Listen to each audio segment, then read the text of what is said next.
Ciao, paisans. Welcome back to another episode of Calcio Culture. I am your host, Logs. I'm here with both my co-hosts, Mats and Vos, and today is episode number 2 in our Serie A summer transfer series. Today, we are covering one of the worst run teams of the 2024-2025 season in AC Milan.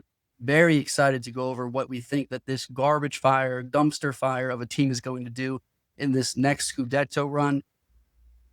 It's been a actual very busy transfer window for AC Milan so far, even in this short while here. Aside from Napoli, I would say Milan has done the next most business, most of which has been through the exit door, through the back door of Casa Milan.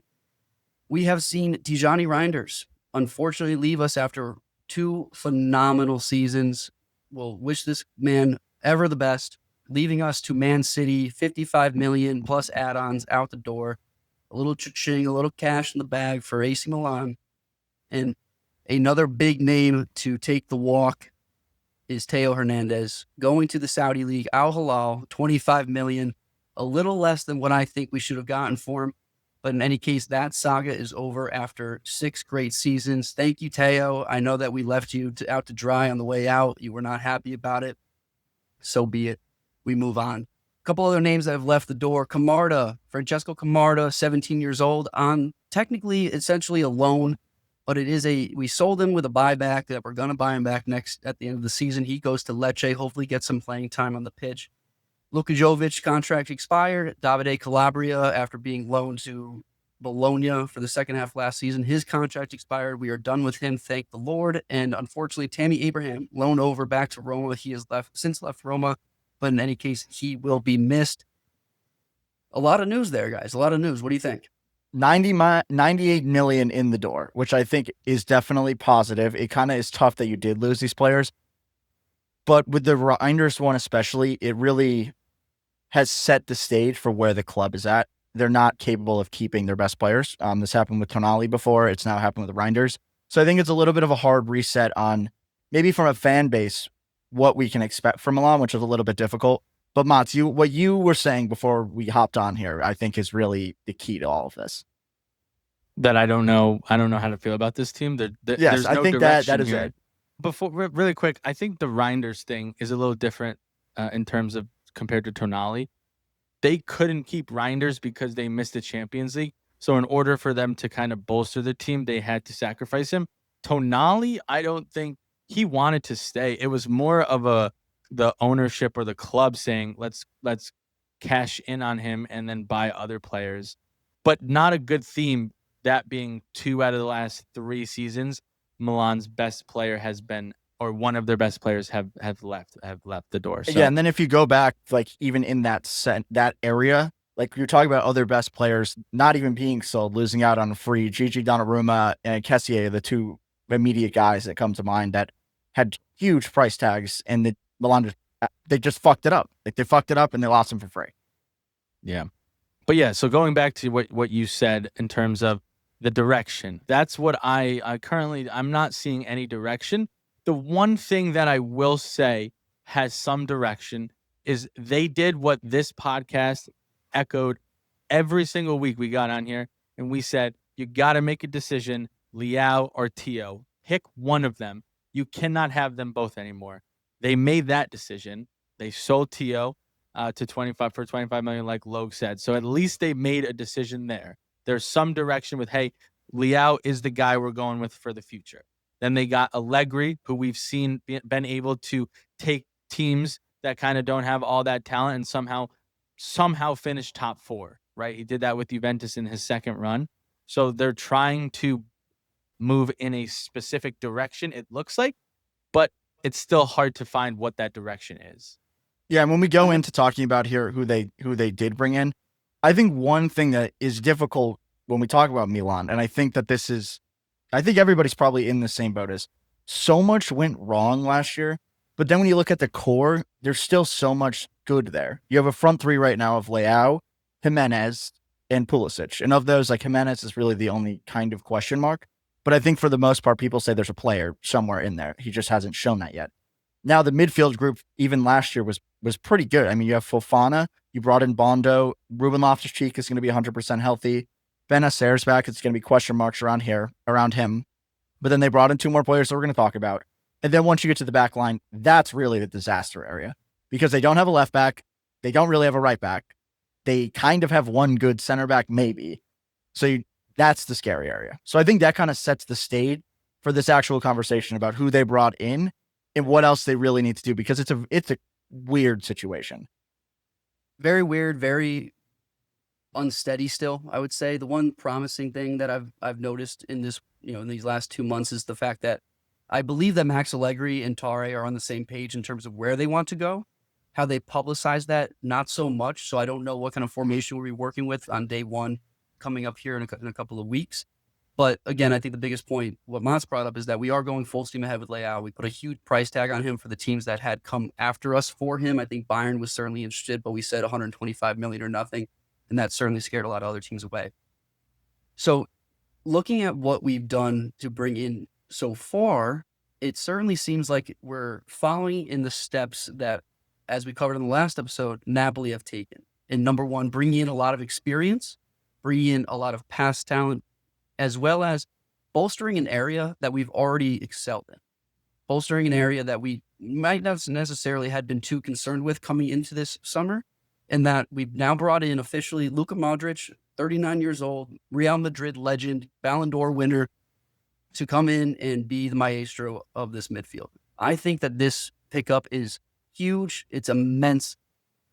Modric seemed to have been in on the project ever since the end of the La Liga season. Of course, he wanted to stay and play in the Club World Cup, so he did play for Real Madrid in very limited minutes. But in any case, he wanted to end his Real Madrid stint on a high note. Very happy to see him come in, commit to this Milan project for the next season or so, and really be the guy that everyone needs to lean on. One of the big factors last season that we talked about at length is the fact that no one in that locker room was able to take the bull by the horns and really lead from the front. Modric is going to be that guy. We saw Kyle Walker do it in some games. However, doing it from right back position is not so much as an effect as what you can do at the 10 position. So having Luka Modric come in and be that guy is going to be a huge benefit, especially for a very young midfield that we've now built out with Fofana, with Bondo, and then the other name that we'll talk about in a second. But Modric officially in, taking the number 14. What do you guys think about this? There's a couple ways of looking at this because I think one of the biggest benefits is what you said, the locker room presence. This is one of the best players in the world for the last 10 years, kind of like Napoli did with De Bruyne.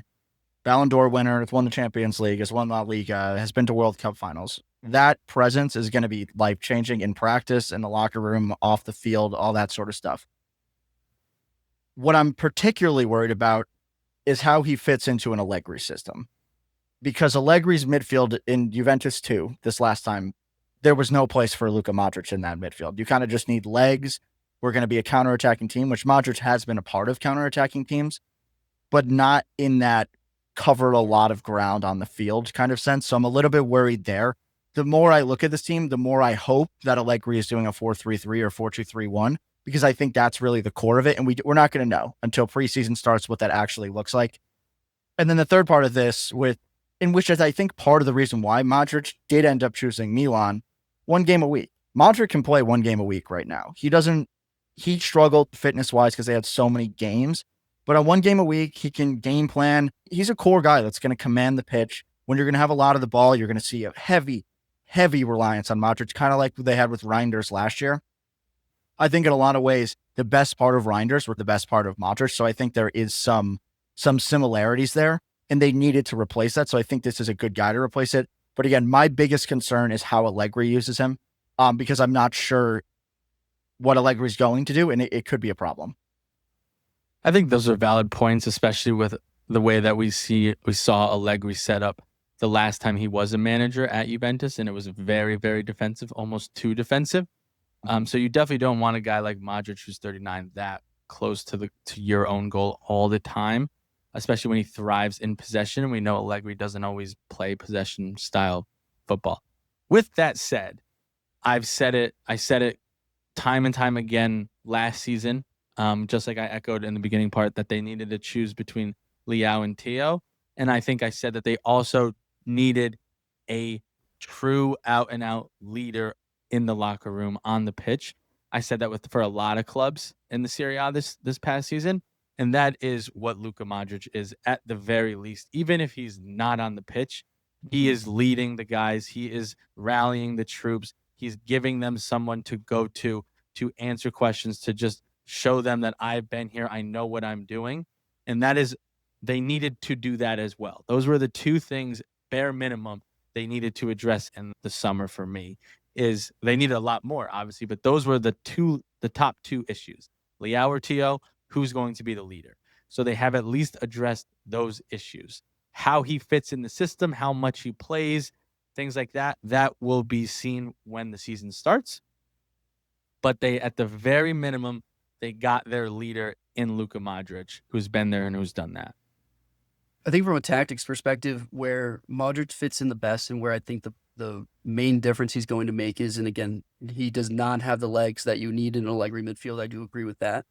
But one thing that I always noticed last year, at least in our play style, that was not necessarily even defined at any moment in time, was that we had an ineptitude from getting the ball from our third to the final third. And with Modric's IQ and experience, I know that he's be able to pick his spot, be a intelligent outlet, and be able to progress the ball to the right person into the next set of the field. Other than having Leao pick the ball up at the midfield, or having Theo drive all the way to the box, or in some cases Pulisic being able to facilitate a little bit of offense, we were completely amiss in moving the ball up the field. So at the very minimum, again, at least from on the pitch, he will be able to help us progress the ball, create some offense in that sense. So I don't think in any way, shape, or form is this a bad move. I don't think that he's going to come in and he's not a selfish guy. He knows how to just fit in where he needs to. So this isn't one of those locker room issues. Again, we just said it. He's going to be a immense value out there. All in all, I'm going to give this an A+. I really love this move. I can't wait till my kit comes in, and I can't wait to see him on the pitch. I mean, it's also a free transfer. So, like, your worst case scenario here is, like, no harm, no foul. Like, you have Luka Modrić. He is only going to do positive things, even if it's just from a cultural sense. And then your best case is he could actually be the best midfielder in the league this year. Like, that isn't out of the question. It's just what kind of Modric are we actually going to get? Because he didn't really play all that much last year, even for Real Madrid. No, that's what I was going to say. Is sure, he didn't get the full 90 every single game, because Real Madrid have a ton of guys. They have too much players in that locker room. He had the most games played across all competitions this season, tied with Bradley Barcola. So he had 73 matches played. He's not playing the full 90, but he's still got it in his legs. And Milan being on one game a week, he essentially could play every game for 90 minutes because of the amount of matches that he did play this last season. He showed he still got it. They don't necessarily need him to do that. I don't think it'd be smart for them to do that, but he did play a lot and has a lot more to give. And then I guess moving it on to the other addition to our midfield here, we bring in one of the brightest rising stars in Serie A, Italian at his core, Samuele Ricci, comes in from Torino. 23 million, absolute steal of a business. We went into Turin and robbed them. I do not know how we got the business done. We went in there and stole them right out from under their nose. It was kind of written on the wall. Ricci had already had his interest in Milan since the winter window. It wasn't the right time. They maybe should have cashed in. That's a whole nother story.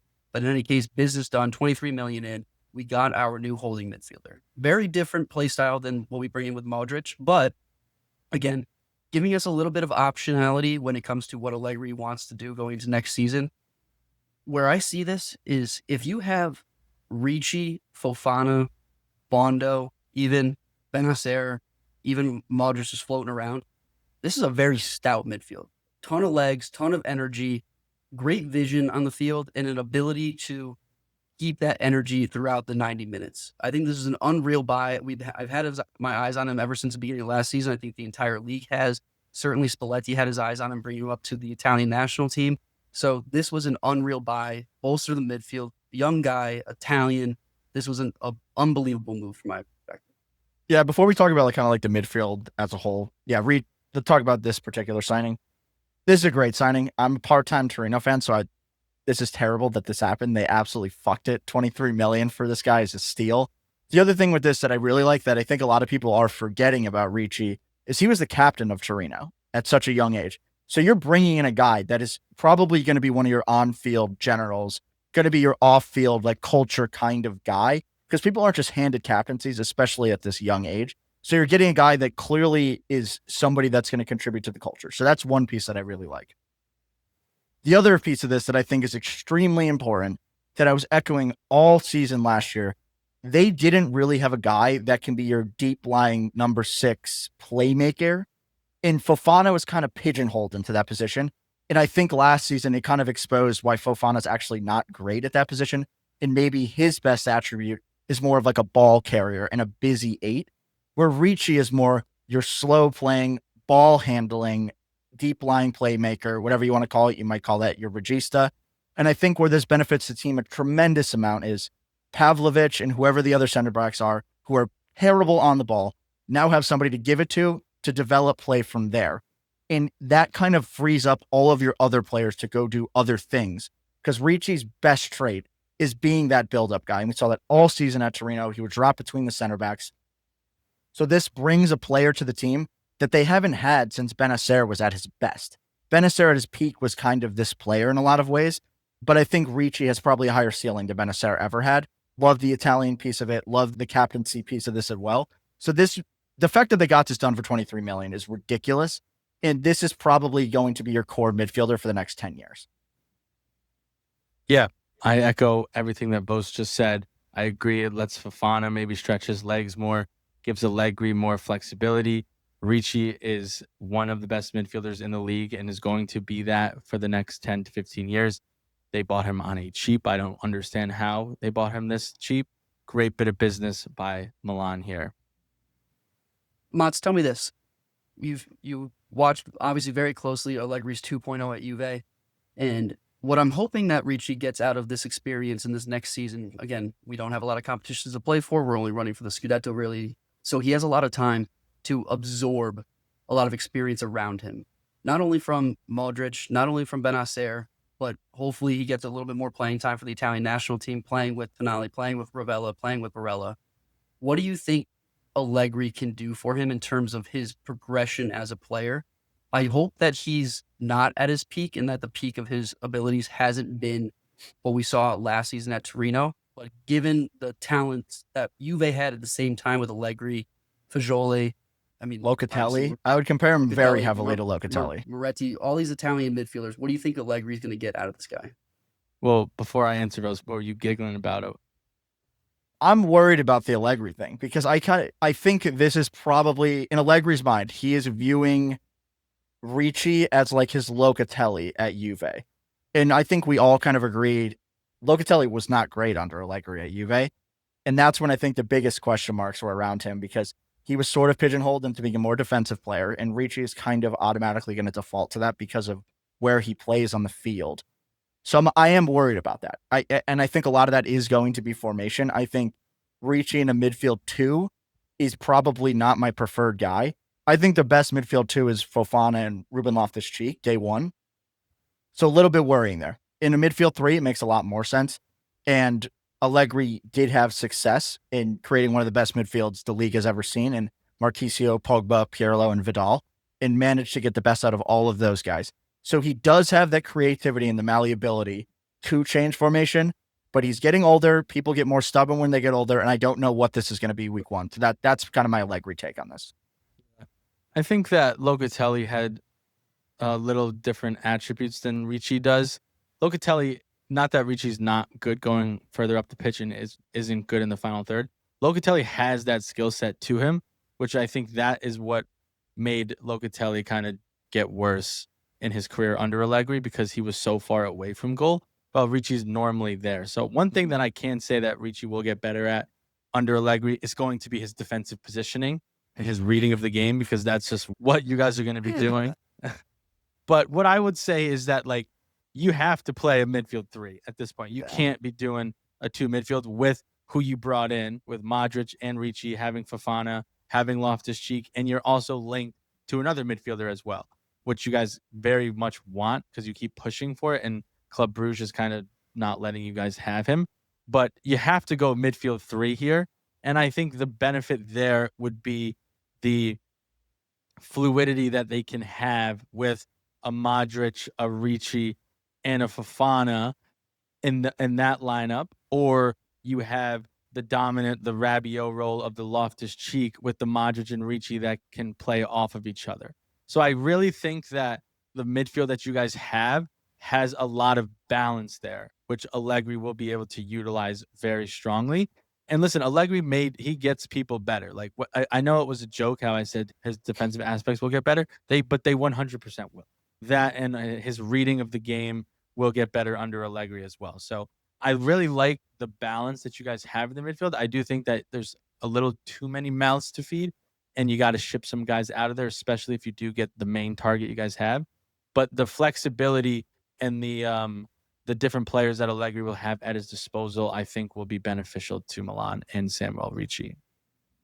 Vos, how do you feel about the midfield in general? I know Mats thinks we got a lot of balance there. I'm interested to see what you think. Yeah, I think there's a lot of balance. There are a lot of mouths to feed, so I'd agree there. But there's a lot of room for improvement on a group that was already pretty good, I would say, for the most part.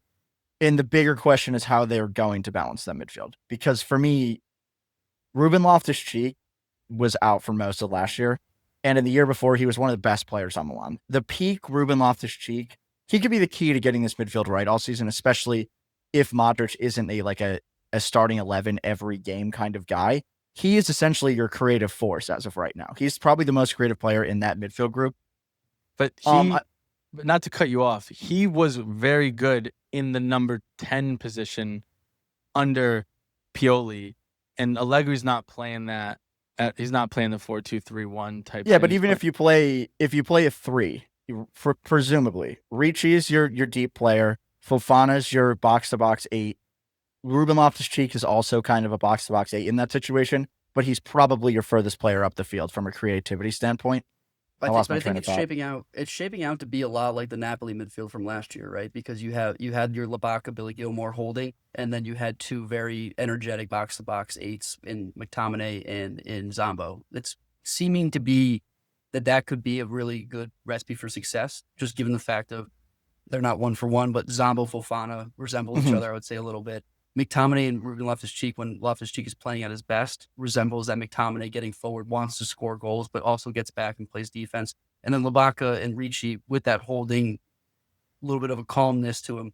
I think that's where we could really excel. That just brings the question, where does Modric play? But that question will be answered, I think, relatively soon in the beginning of the season. What I will say, I think the big difference between how Napoli needed to structure their midfield and how Milan will need to structure their midfield is the midfield doesn't need to score goals for this team to be successful. Their goal scorers are their front 3. Leao, whoever the number 9 is going to be, and Christian Pulisic. Those are your kind of goal scoring. This is how we're going to get goals.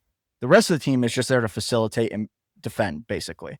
So I think that is the difference. You need more creative kind of players rather than elusive goal scoring sort of players, is the way I would be thinking about it. What I don't love about this midfield, and I think that would benefit them a ton, they don't have a vertical long ball player. None of these guys in this midfield have ever been that kind of thing. What we saw with Fofana last year was a lot of creative passes in the final third, which I think was a part of his game that he developed over the season. But they don't really have a guy pick up the ball deep, launch a ball to Leao. I don't see anybody really doing that. So that's I would like to see that maybe get done, or maybe somebody can develop their game to do that. Maybe that's Modric, but that's just one piece for me that I Modric can definitely do that, but I just don't see him playing enough for that to be our consistent play style. So, with all that being said, it's promising, but that's exactly where we were 1 year ago. Promising. We had a lot of promise out of the roster, and obviously did not come to fruition. I think there's a little bit more continuity going into this season, and a little bit more of a predictive state rather than where we were with Fonseca. So, I'm optimistic, but again, I've been scarred so many times from this team that I'm going to hold myself hedge against it and say that we're definitely not there yet. So, with all that being said, a ton of activity out of Milan, but there's still a ton of business to do. So to touch on the rumors here, and one of the things that's incredibly concerning to me is that Milan as a badge is undeniably one of the most recognized, honorable, respected badges in the entire Calcio world, not only in Italy, but the whole globe in general. We have now missed out on our top 3 outside back targets over the last month, which is just not where you want to be. And these aren't big names, so it's not like we're vying for, we're not going to bat with teams of the like of Bayern and Chelsea and Arsenal. We lost a guy, an English right back out of the Belgian league to Fenner. We sent a private jet there to go pick him up to get the deal done, and he went on the Fenerbahce's jet to go home. So to me, I don't know what this pitch is, and I don't know what's going wrong, and I don't know what the outlook on the entity Milan as itself is, but a little bit of a concern going into the end of this window. So where does that make us stand? So right now, we still need a left back, we still need a right back, still need a center back for that matter. Maybe 2. Maybe 2, and we still need a 9. Right now, the business that's going on is we're looking at Pubil as a right back. He's a La Liga youngster, promising, but has never been on a top tier team. So that'd be a decently big jump for him. Looking at about 15 million for that price tag. We lost out on Cuyper, who is a Belgian left back. He's presumably going to Brighton, and we have now changed our outlook to go after Stupinian, who is now Brighton's left back, who they're replacing with Cuyper. So we're literally just getting the backup to who we wanted. In any case, both of those guys, 15 million. Not sure they move the needle, but we definitely need reinforcements there. Center back, we're at war with basically every other big Italian club right now for a lot of the young guys at center back. So not sure where we're going for business there, waiting for more news. The big name that keeps popping up and that we have been stout about getting is another midfielder out of Belgium, Club Brugge, Jashari. Now, he's 22 years old, Swiss national. Bruges put a price tag on this man of 50 million euros. That is too much money. I do not want to spend more than 30 million on this guy. I can't say that I've ever watched him play extensively. I can't imagine that we'd be so in on a guy like this if he wasn't worth the spend. Although we saw CDK, we ruined him. He's still doing well for Atalanta. Same team, same situation. We've been going after this guy for weeks. Right now, the price tag is about 40 million. It seems like we want to get the business done. But again, to Matt's point, crowded midfield, why are we going after another midfielder when we have so much need elsewhere? That, to me, is another blemish on this transfer window. So again, Tari and Allegri, I think, are on the same page, but given the misses that we've had so far and the fact that we've turned our attention almost solely to a guy that we just don't necessarily need 100% is worrisome. Really quick, he's a good player. I watched him play against Juventus in the Champions League, and he kind of is like a younger, very similar player of Modric. He can also do what Bo said, kind of just like send a long ball to Leao. But it just doesn't make sense because we literally just covered the midfield and there's a lot of guys already. So splashing the cash there where he is a good player and he is one of the guys that's pushing to go to Milan. He wants to go to Milan. So a little bit, the badge still does have effect on players, but Club Brugge wants money for him, and the amount of positions that you need players in, it's tough to throw that much amount of cash in that position to a place where you don't necessarily need it, especially when, as we just mentioned, the right back and left back are gaping holes. In the center backs, whereas you have some of them, none of them, in my opinion, are Allegri center backs. This is how we play organized football. This is the rules. These are the parameters of which you're going to play with. They are all running around with the chicken with their head cut off. They don't know what to do. They don't know how to do it. And that is what Allegri hates. So I think you need to bring center backs in. You need to totally rebolster this back line. And looking at a midfielder for 40, 50 is just a luxury buy, whereas he is a very good player. I don't think it's needed. You got to look at the defense and rebolster there and spend your cash there. Yeah, Milan is not in a position to be buying anybody for luxury. We have so many needs. So I think... You know what this kind of does remind me of, though? And I had said this a lot last season. They kind of had, I don't know if it's player level, coach level, club level. They have that mentality of like a Real Madrid that like, we're just like better than everybody else. And like, we can just get like these good creative players and that's going to get us across the line. And that kind of still gives me that feel. I mean, that's, I can't prove that. That's just my feel on it still. Well, if that is the feel, it hasn't worked, and they really need to change the outlook. I would say I don't think that it's like the badge, and I don't know if this was what we were just talking about, but like it's not the badge in terms of like people aren't picking Milan, or Milan think like, hey, we come in so people want us because of that. It's the fact that, and it just goes to every club, Serie A teams literally have no money. Like, they cannot compete with other teams to buy the players and do it quick enough. Whereas other leagues, whether it be not in just the Premier League, whether whoever it is, they at least can do it quick enough. Like the Serie A teams, they look at a guy, they think about the guy for the next 2-3 weeks, and then another team has came in and already met the cost or the price of what the team wants. So I think it's less about that and just more like these guys just they don't have the money. Mons is still scarred from Todibo from last summer, so we'll Well, from that. I think there is one other thing, and this getting into like that, they need to improve the back line. I think this is especially shines through in this discussion, is that kind of the players they're looking at and who they're competing against are like 4 players, are like the Napolis, the Juventus.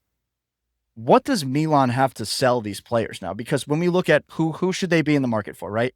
Sam Buchanan just went to Napoli, one of the best players in the league. They weren't even in that battle because they're not even in Europe. Yeah. And Bologna, like, you're better off staying at Bologna than going to Milan at this point. So you have to almost look at worse players, or not necessarily worse players.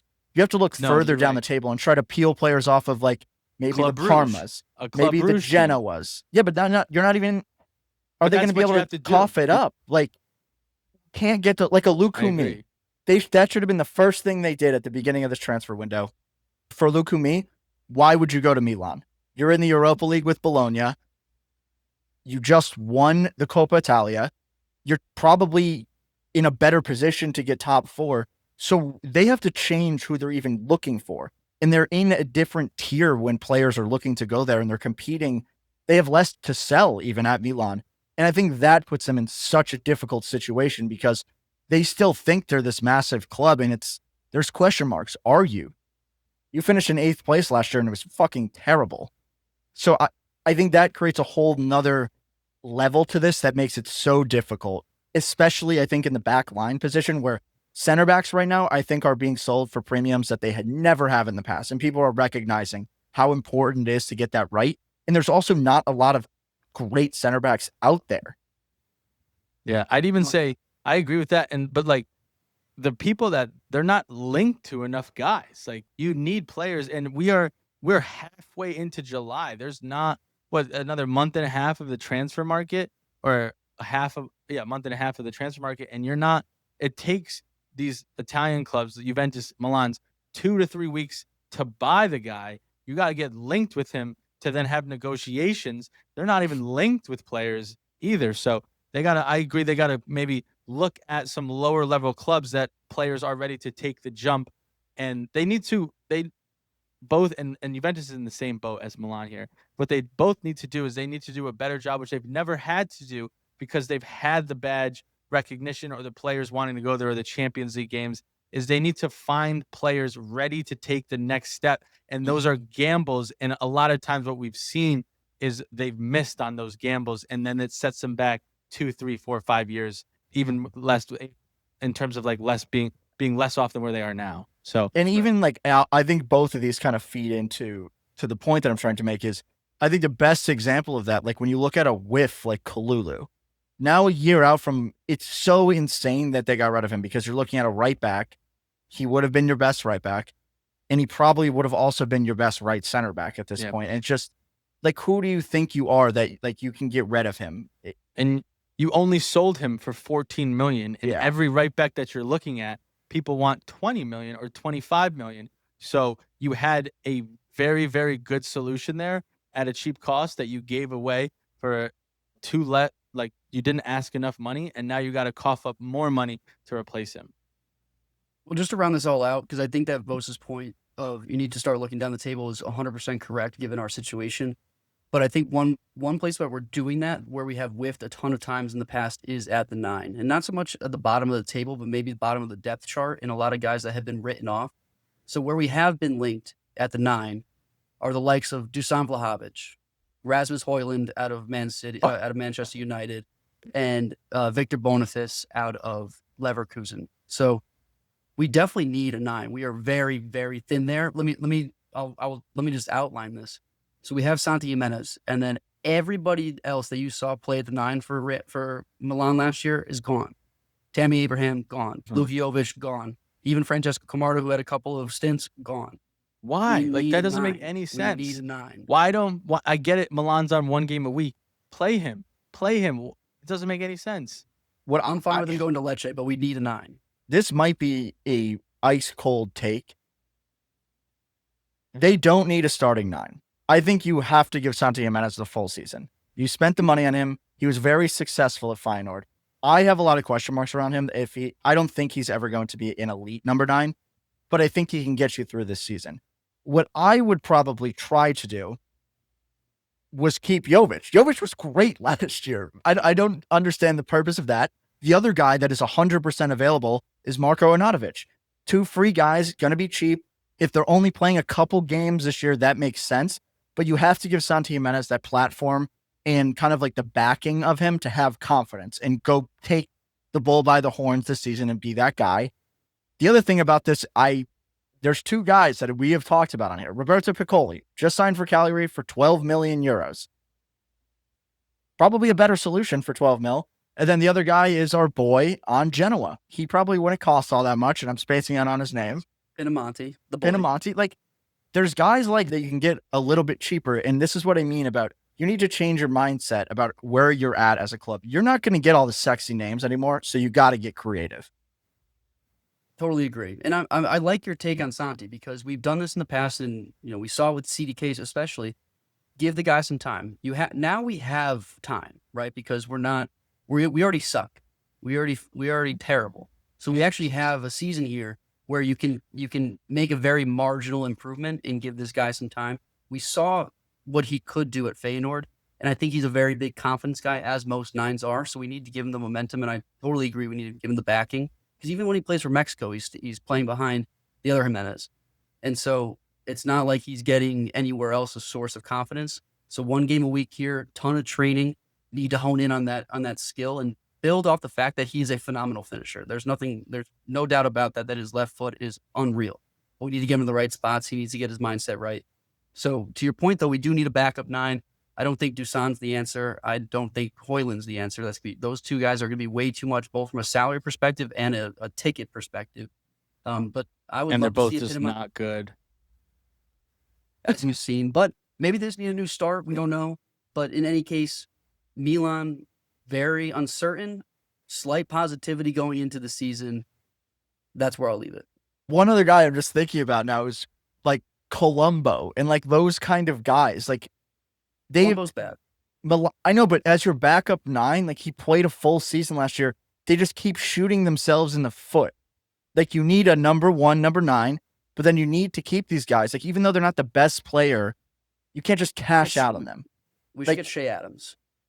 That's what Shea Adams would be great, and he had a phenomenal season at Torino, and that was a very creative signing by Torino because they're playing in that 8, 9, 10 level space, and that's what Milan are now doing. They need to think about things differently, and they've put themselves here by being so short-sighted in the players they've let go, and they're kind of doing it again with Camarda. Well, Camarda just needs playing time, and I don't think that where we want. They have one number 9 right now. So when you watch Camarda last season, the reason I say that he needs to have 0 pressure on him and no spotlight. He hears. Yes, I agree. I agree. He would, but you know who also did that? Yildiz. And then he played every single game, and now look what he's doing in the Club World Cup. You need to give them time to get acclimated to the speed and the strength of the game. You're not gonna. Sure, he could do that at Lecce, but why are you loaning him out to go do that at Lecce? When you need a backup 9, a guy that can play a lot. You can get him a ton of minutes as the backup 9, and now you're in a spot where, hey, we got to go invest money in a backup 9. And the names that they're looking at it's the same issue with the midfield. They're looking to spend 40 million, 30 million on a backup 9 when you need starting right back, starting left back, and probably better defenders. So the math isn't mathing for AC Milan. The other thing with Camarda the Camarda thing to bed, though. Let me just put it to bed. Can you agree that our target, Milan's target has to be top 4? Is it not? Yeah. I mean, yeah. Do you see Milan getting top 4 with a backup 9 who's 17 years old? I don't see You get Milan one game a getting week. top 4 One game a week. with the Napoli with won no the outside Scudetto. backs. I'm just saying. I don't Nap- think a 17-year-old Napoli won the playing Scudetto. a lot of minutes on a top 4 team. Napoli won the Scudetto without a backup 9. And Gio also, Simeone. and We're going to say Camarda's better than Gio Simeone right and now. but The other thing Napoli, with Camarda is Camarda's so young, and the way he plays and his skill set, he's not only your backup 9. He can be your backup left wing and your backup right wing and a number 10 That's if you fair. want to use a number 10. Like, versatile. That's fair. it's just Also, so. Napoli, to Bosa's point, to piggyback off on it, they understood, hey, we got one game a week. Yeah. Let's bolster our positions where we're weak, and we don't necessarily need that much depth. They didn't have a lot of depth in Napoli. They just had good players or solid players in every spot at the starting position. That is what you guys should be focusing on rather than getting another midfielder and getting a backup 9. Bolster the left back or get a left back, get a right back, No, 100%. get 100%. some center backs. So Well, it's not even bolstering the left back and the right back. They literally don't have one. It's as of right now, what everybody is saying and everything that I've read is Alex Jimenez, who is much more of a winger than a defender, is going to be at the left back. He played right back last season. He's a lefty, so it makes sense to put him there. And then the right back is now going to be Salamakers, who has only ever been a winger, who I think will actually do pretty well there. But you still need, as you would say, you need a lock, and you still need yeah, 100%. Mons, you've got it. It's just so backwards. and right now. that's why I said to start, I don't understand what they're doing because they did great, right? Like, hey, first 2 things that we need to address, right? Leao or Theo, let's find a leader. They did both of that. And then it's like, oh shit, well now we forgot the other list that like the other main priorities and we're just making up new priorities. Like we just spent 35 million in the winter for a striker. Let's go get another one. We just brought in Modric and Ricci. Let's go get another midfielder. And we bought Fofana last summer. So it's like, what is going on? And that plays into what we saw game in and game out last year, literally on the pitch of Milan. And it was, what the fuck are we going to see them do today? Because it could be 3-0 in the first half, them winning, or it could be they're down 3-0 or 0-3 in the first half. There's no consistency. And it all trickles down from the top. And I know that they got a new sporting director and a new manager, but it all trickles down from the top. And no organization from the top means no organization on the pitch. And I think that based off of what I'm seeing in the rumors, who they're targeted, it's even though they got Allegri who has a system, it's going to be more of the same from them. Lugs, one question to you before we wrap here. You have been very much like, we got a new sporting director, Tare. We have Allegri now. Where do you feel about Tare? Because for me, nothing has changed, and it's maybe gotten worse. Because at least last year, they were signing a bunch of players that seemed like it might start making sense, particularly Pavlovic, Fofana. Like there was a direction they were sort of going with that. But with this, it's almost like they are so blind to what they're bad at already that I don't feel a lot of confidence in this. And how are you feeling? Because you still seem confident in Tare. Well, like I said, I mean, I just said it 10 minutes ago. We've now lost out on 3 of our top targets at positions, at the 2 positions that we've been hammering right now, that we should, in theory, have no problem selling.